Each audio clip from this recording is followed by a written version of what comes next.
Right, so I am Marsha Meskimmon. I'm the director of the Institute of Advanced Studies at Loughborough University, and I am absolutely delighted to welcome the fellows who are here both virtually and in the flesh, in the room. I believe we all use IRL now. IRL, the fellows who are IRL, and this is to the second of the seminar sessions associated with the Spotlight Series of the IAS, convened by my colleague Alexandre Christoyannopoulos, and the Institute of Advanced Studies on Pacifism and Nonviolence.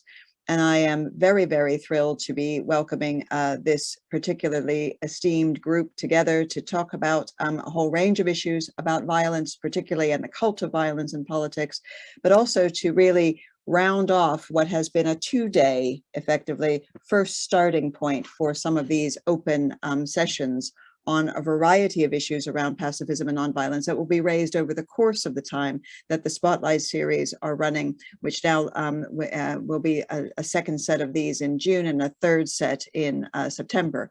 But I should also mention to those who are joining virtually in these very exciting sessions, and they are really dynamic, that this is a part of a wider project. And Alex has been working with the IAS for some time, and the group of fellows, as well as a range of other colleagues from around the globe, who have joined with him as an editorial board for a most dynamic and exciting new journal on pacifism and nonviolence, which will launch shortly from Brill. And we are also hoping to be able to be hosting something wonderful for the launch event of that. So this is also a very dynamic and really important project. Now, the IAS has as its remit to encourage both interdisciplinary and international collaborations around core areas of research, development, and so forth. And our Spotlight series, and this is only the second in the Spotlight series that we've been arranging as the IAS. The first one was on Arctic geopolitics, and now we have pacifism and nonviolence. Spotlight series are really meant to be areas of particular valence in terms of kind of timely cultural significance, where an international and an interdisciplinary perspective would encourage and be able to frame really new thinking in an area. What area could we possibly need more in the world at this moment than critical thinking on pacifism and nonviolence? And we cannot be more delighted to be part of what is going to be, I'm sure, an absolutely groundbreaking journal, but also a really wonderful set of series and discussions. And we are looking forward over the next, year or more to being able to welcome the participants involved in this project and see it flourish in a variety of ways. And with that, I'd like to turn over to my colleague, Alex, but also particularly to congratulate him today, because yesterday, the conversation started with Alex as a senior lecturer, and today we begin with Alex as a reader, because he has now been formally awarded his readership. And it is a huge congratulations. And so I've embarrassed you so you don't have to do it yourself.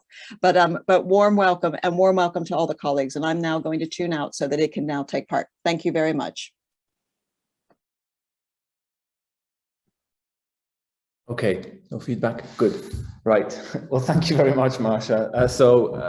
First of all, good morning to those in the UK. Good evening, good afternoon, depending where you are. Good evening for Richard from New Zealand. Welcome to this second of 6 planned seminars on pacifism and nonviolence, organized with Loughborough's Institute of Advanced Studies. I want to thank all the IAS colleagues who have helped get this going. So yes, my name is Alexandre Christoyannopoulos. I have overnight become a reader in politics and international relations here at Loughborough in the School of Social Sciences and Humanities.